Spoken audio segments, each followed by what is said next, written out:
ہفتہ ہمارا پہلا پارہ مکمل ہوا۔ اللہ تعالیٰ کی برکت کی شان عظیمی ہے کہ اللہ تعالیٰ نے قرآن کریم کی تفسیر اس طرح سے سننے اور گاہے بگاہے اس پر عمل کرنا ہمیں دوسرا پارہ الحمدللہ شروع ہونے جا رہا ہے۔ اعوذ باللہ من الشیطان الرجیم، بسم اللہ الرحمن الرحیم۔ سيقول السفهاء من الناس ما ولاهم عن قبلتهم التي كانوا عليها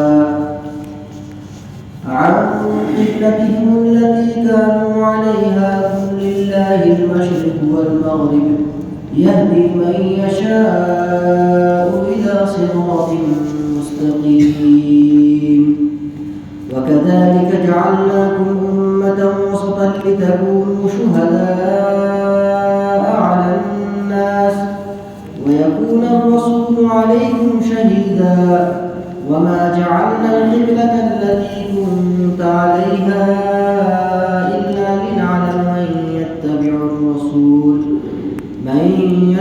الرسول ممن ينقلب على عقبيه وإن كانت لكبيرة إلا على الذين هدى الله وما كان الله ليضيع إيمانكم إن الله بالناس لرؤوف رحيم۔ صدق اللہ العلی العظیم۔ پہلے بارے میں تقریباً 2 رکوع میں آپ نے تحویل قبلہ کے بارے میں سنا ہے کہ اس کی ایک تمہید باندھی گئی، ایک پیش خیمہ تھا کہ مسلمان ایک جانب قبلہ ہو کر نماز ادا کرتے تھے، پھر ایک دوسری جانب اللہ تعالیٰ نے حکم فرمایا کہ اب ادھر مڑ کر نماز ادا کی جائے، پھر دوبارہ واپس اس جانب کر دیا گیا۔ اس کی اشارات اور کنایات چل رہے ہیں۔ اب واضح طور پر اللہ رب العزت نے قبلے کی تبدیلی کے بارے میں، تحویل قبلہ کے بارے میں واضح حکم ارشاد فرمایا۔ اچھا، یہ آپ کے ذہن میں بھی سوال پیدا ہو سکتا ہے، خود میرے ذہن میں بھی بہت دنوں تک یہ سوال باقی رہا کہ آخر کار قبلے کا بدلنا، یہ ڈائریکشن چینج کرنا فار پریئر، تو یہ اس قدر اہم کیسے ہے کہ 2 رکوع قرآن میں باقاعدہ اس قدر شدت کے ساتھ اور تکرار کے ساتھ بار بار ریپیٹ کیا جا رہا ہے، تحویل قبلہ تحویل قبلہ تحویل قبلہ، اس حکم کو بار بار بیان کیا جائے، تقریباً 2 رکوع اسی پر ہی بیان ہو، اس قدر اہمیت کے حامل کیسے ہیں؟ تفسیر جلالین کا ایک عرصے تک میں جو پڑھتے زمانے میں دارالعلوم میں پڑھتے زمانے میں باقاعدہ تفسیر جلالین تو پڑھائی جاتی ہے، تو اس زمانے میں تو صرف ایسا تھا کہ اسباق یاد کرنا رہتا ہے کہ قرآن کی آیت اور اس کی تفسیر یاد کرنی، تو سمجھ میں جب بھی نہیں آئی۔ فراغت کے بعد حضرت مولانا اسلام الحق صاحب اسعدی سہارنپور کے ہیں، ہمارے مسجد کے جو امام صاحب ہیں حضرت قاری شاکر صاحب، یہ بھی جانتے ہیں۔ سن 90 میں تقریباً شاید ان کی ملاقات ہے۔ اس زمانے میں بھی ان کے بال، بھویں، داڑھی سفید تھی، اور 2015-16 میں بھی آخری ملاقات میری ہے، اس وقت بھی ان کی داڑھی، بال، بھویں سفید تھی۔ اس وقت بھی پیدل چلا کرتے تھے، اب بھی پیدل چلتے تھے، اور ابھی خبر یہ ہے کہ آج بھی وہ دارالعلوم دیوبند سے کتابوں کی گٹھلی سر پہ لے کے ریلوے اسٹیشن تک پیدل ہی آتے ہیں۔ تقریباً 117-18 سال کے آس پاس کی عمر ہے، اور حضرت مولانا عبدالغفار صاحب رحمۃ اللہ علیہ ان کے شاگردوں میں سے ہیں، ان کی مدرسے میں پڑھاتے تھے، تو ایک مزاحیہ تن ایک جملہ کہا کرتے تھے کہ حضرت مولانا کی خاندان میں مردوں کی مرنے کا رواج نہیں ہے، یوں کہا کرتے تھے۔ اللہ تعالیٰ نے بہت لمبی عمر دی ہے ان کو، اللہ تعالیٰ نے بے پناہ علم دیا ہے، اس قدر عمر دراز ہونے کے باوجود 19 گھنٹہ پڑھنے پڑھانے کا معمول ہے۔ 24 گھنٹے میں 5 گھنٹہ سونا اور کھانا استنجا اسی میں ہی ہے، باقی 19 گھنٹہ پڑھنے پڑھانے کے معمول ہے آج بھی۔ خیر ان کے پاس گیا تو وہ یہ سوال میں نے کہا حضرت قرآن مجید میں اللہ رب العزت نے 2 رکوع صرف the changing of direction for prayer, یہ تو کوئی ایک مسئلہ نہیں ہے۔ ہمیں بازار جانا ہے، ہم اسٹیٹ بینک کی طرف سے نکل جائیں، بازار جانا ہے ہم کٹھے روڈ کی طرف سے نکل جائیں، بازار کی طرف جانا ہے، لیکن اس کے بارے میں اس قدر ماتھا پیچی کرنا، آخرکار ادھر سے جانا ہے یا ادھر سے جانا ہے، ایسے جائے یا یہ ایسے جائے، یہ تو سمجھ میں آنے والی بات نہیں ہے۔ تو اللہ رب العزت نے قرآن مجید میں 2 رکوع اس کے اوپر مسلسل بیان کیوں کیا؟ تو جواب یہ کہتے ہیں کہ اصل میں تم نے غور سے پڑھا نہیں، قرآن کو ڈھنگ سے پڑھو سمجھ میں آ جائے گی۔ مجھے حضرت آپ بتا دیجیے، ہم سمجھ میں تو آئی نہیں۔ کیا قرآن میں اللہ تعالیٰ نے آگے جا کے خود بتا دیا کہ اللہ کو کچھ فرق نہیں پڑتا کہ تم نماز چاہے پورب کی طرف مڑ کر پڑھو، پچھم کی طرف مڑ کر پڑھو، اتر کی طرف مڑ کر پڑھو، دکن کی طرف پڑھو، اللہ کو فرق نہیں پڑتا۔ فَإِنَّمَا تُوَلُّوا فَثَمَّ وَجْهُ اللَّهِ، تم جدھر بھی چہرہ پڑھو گے، جدھر بھی پڑھو گے ادھر ہی اللہ کو کوئی فرق نہیں پڑتا۔ پھر کہ اللہ کو صرف اس نماز سے بھی فرق نہیں پڑتا، جو نماز پڑھو تب بھی اللہ کو نہیں فرق پڑتا، نماز نہ پڑھو تب بھی اللہ کو کوئی فرق نہیں پڑتا۔ پوری دنیا نماز پڑھنے لگ جائے، پوری دنیا دیندار ہو جائے، اللہ کی پراپرٹی میں 1 انچ کی بڑھوتری نہیں ہو رہی۔ پوری دنیا بے دین ہو جائے، پوری دنیا کافر ہو جائے، سب نماز کی انکار کرنے لگے، اللہ کی پراپرٹی میں کوئی گھٹوتی نہیں ہوگی، اللہ کچھ فرق نہیں پڑتا۔ پھر بات یہ ہے اللہ صرف اور صرف دیکھنا یہ چاہتا ہے کہ یہ جو کہتے ہیں، جو آپ مجھے اپنا خدا مانتے ہیں، جو مجھے اپنا مشکل کشا سمجھتے ہیں، جو اپنے آپ کو میرے احکام کی پابند بتاتے ہیں، انہیں چیک کرنا مراد ہے، انہیں چیک کرنا مراد ہے۔ کبھی ہم نے کہہ دیا بیت المقدس کی طرف مڑ کر نماز ادا کرو، تو اگر ادھر مڑ کے نماز ادا کرتے ہیں تو ہاں میری بات مانتے ہیں۔ فوراً ہم نے کہہ دیا کعبہ کی طرف مڑ کر نماز ادا کرو، اب اگر ان کے دماغ میں کوئی کھلبلی نہیں ہونی چاہیے، بس ان کے دماغ میں یہ بات ہونی چاہیے رب کا حکم ہے تو بس کرو، ورنہ بیت المقدس میں کیا رکھا اور کعبہ بھی کیا رکھا ہے، تو رب کا حکم ہے، یہ تو رب کا حکم ہے۔ یہ بات ہے۔ تو سیقول السفہاء قرآن نے واضح طور پر یہی کہا ہے، وہی مولانا نے نہیں کہا کہ تم غور سے پڑھو قرآن۔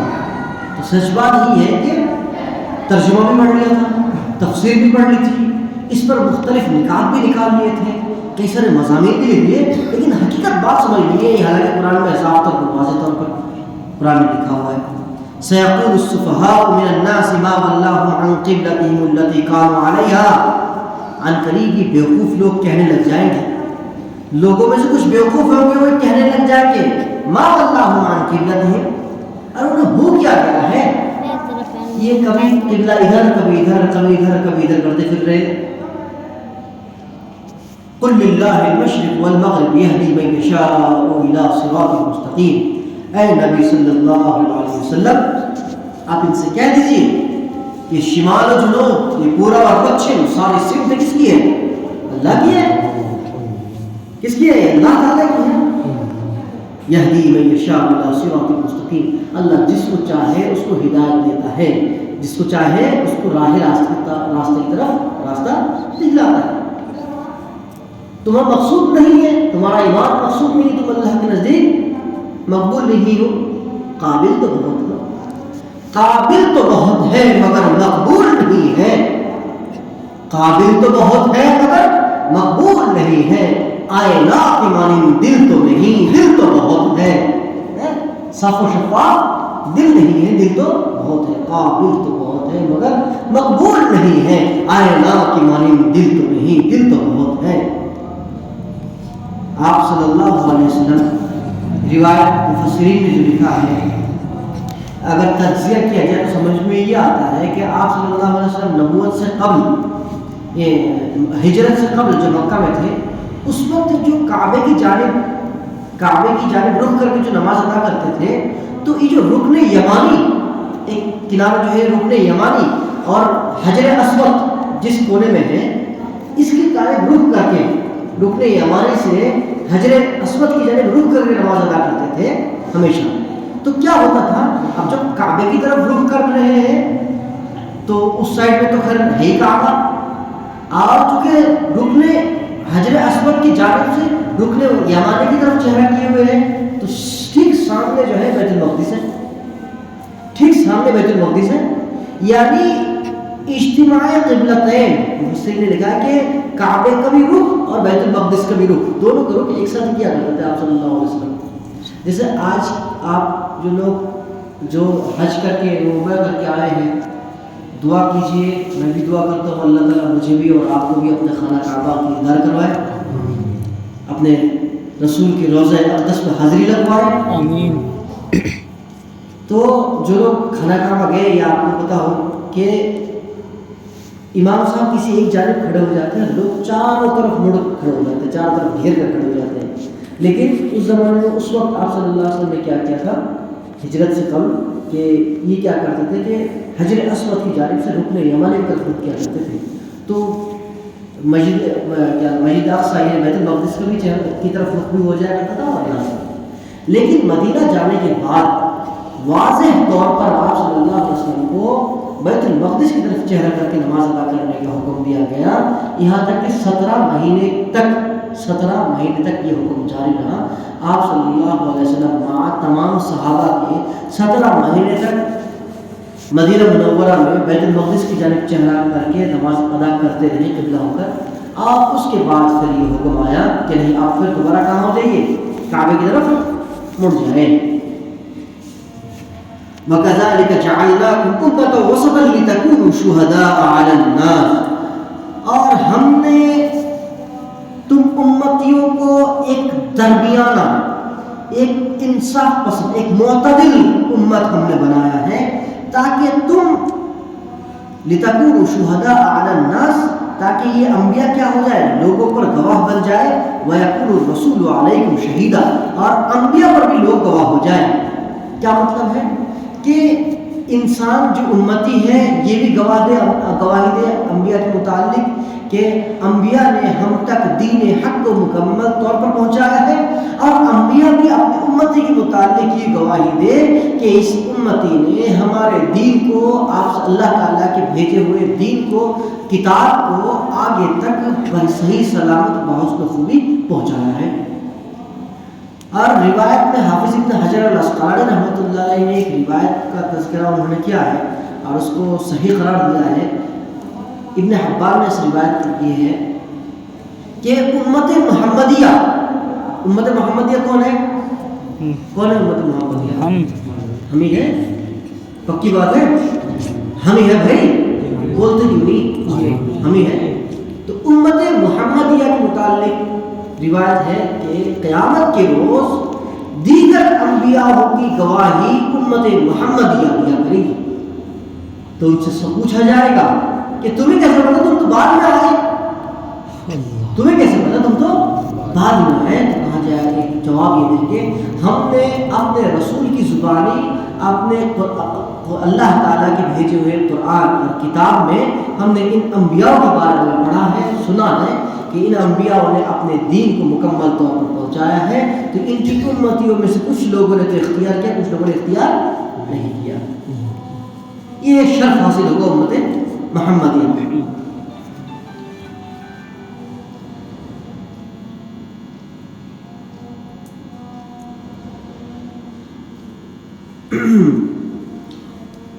تو اس شرف کو حاصل کرنے کے لیے ظاہر بات ہے اب دین کو تو اختیار کرنا یہ تو بہت لازم ہے، لیکن ہمارے یہاں ساری چیزیں فری میں چاہیے ہوتی ہے، ساری چیزیں فری میں چاہیے ہوتی ہے. آپ مدرسے میں پڑھنے والوں کو دیکھیے، مدرسے میں جا رہے، مدرسے میں جا کے قرآن سیکھ رہے. جماعت والوں کو دیکھیے اپنے پیسے سے باہر نکل رہے، نکلنے کے بعد جا کے فری میں جا کے اپنے گھر جا کے بلا رہے ہیں. آپ مجھے ایک مثال دے دیجیے، سنگل مثال، کہ آپ کو جگانے کے لیے آپ کسی بندے کو اپنے پیچھے لگائیں کہ بھائی مجھے فلاں کاروبار کرنا ہے، مجھے یہ کام کرنا ہے، تو صبح 5 بجے مجھے جگا دینا. آپ ایک بندے کو اپنے پیچھے لگائیں. کوئی ہے دنیا میں ایک ایسا بندہ جو آپ کو فری میں روزانہ جگاتا رہے؟ ہے انہیں ہوا کیا ہے، تبلیغ والوں کا دماغ خراب ہو گیا ہوگا، یہ جماعت والے پاگل ہو گئے ہوں گے۔ یہ روزانہ صبح صبح اٹھتے ہیں، آپ کے گھروں میں جاتے ہیں اور دروازہ کھٹکھٹا کے پوچھتے ہیں کہ فجر کی نماز پڑھیں گے نہیں پڑھے تو آجو پڑھ لو۔ عصر کے بعد نکلتے ہیں، ٹہلتے ہیں، آپ کے گھروں میں جاتے ہیں، آپ کو بلا کے لاتے ہیں کہ اللہ کے بندے اللہ کے گھر سے اللہ کی بات لے کر آئے ہیں، ان کا دماغ خراب ہو گیا۔ یہ پاگل ہے۔ یہ مسجد میں ممبر پر بیٹھ کے علماء آپ کو بار بار کہتے رہتے ہیں بھائی یہاں کو آ جاؤ، یہاں آ جاؤ، یہاں آ جاؤ، ساری کامیابی یہاں ہے، ساری کامیابی یہاں ہے۔ پاگل ہو گئے، ان کا دماغ خراب ہے۔ اسٹیٹس میں آپ آواز لگاتے ہیں، دماغ خراب ہے، فری میں کر رہے ہیں، فری میں کر رہے ہیں نا، فری میں کر رہے ہیں۔ یہ دین اللہ تعالیٰ نے ہمیں بہت آسان طریقے سے پہنچایا ہے، اس دین کو اختیار کیجیے۔ اختیار نہیں کریں گے اس دین کو تو دین آپ کے ہاتھ سے نکلا چلا جائے گا، اور اللہ تعالیٰ آپ کے دیندار ہونے کے محتاج ہرگز نہیں ہے۔ اللہ الصمد، بالکل بے نیاز، کچھ فرق نہیں پڑتا۔ وما جعلنا القبلة التي كنت عليها، اور جو قبلہ ہم نے آپ کے اوپر کیا ہے، الا للعلامہ، صرف اس بات کو جاننے کے لیے کہ من یتبع الرسول ممن ينقلب على عقبیہ، کون رسول کی اتباع کرتے ہیں اور کون رسول کی بات سن کر احکام کو سننے کے بعد پھر روگردانی کر کے بھاگ جاتے ہیں، الٹے پیر چل دیتے ہیں۔ وَإِن كَانَتْ لَكَبِيرَةً إِلَّا عَلَى الَّذِينَ هَدَى اللَّهُ، اور یہ بات بہت مشکل تو ہے، یہ بات بہت مشکل تو ہے، مگر کیا ہے؟ مگر وما كان الله الا وان كانت لكبيرة الا على الذين هدى الله، بہت مشکل تو ہے مگر وہ لوگ، ان کے لیے بالکل مشکل نہیں ہے جن کو اللہ تعالیٰ نے ہدایت دی ہے، جو ہدایت کے راستے پر آ چکے ہیں، ان کے لیے کوئی مشکل کام نہیں ہے۔ ورنہ سردی کے موسم میں فجر کی نماز کے لیے اپنے بستر کو چھوڑ کر آنا اور ٹھنڈے پانی سے وضو کر کے اور مسجد میں ٹھنڈی ٹھنڈی ہواؤں میں آ کے نماز ادا کرنا بہت مشکل تو ہے، لیکن جسے نماز کا مزہ آ گیا، جسے نماز کی لذت آ گئی، اس کے لیے کوئی مسئلہ ہرگز نہیں ہے۔ وما كان الله ليضيع ایمانکم ان اللہ بالناس لرؤوف رحیم، اور اللہ تعالیٰ تمہارے ایمان کو، تمہارے اعمال کو، تمہاری محنتوں کو ہرگز ضائع اور برباد نہیں کرتا ہے، وہ تو اپنے بندوں پر نہایت ہی شفقت والا اور رحم کرنے والا ہے۔ صدق اللہ العلی العظیم۔ ایک اعلان یہ کرنا ہے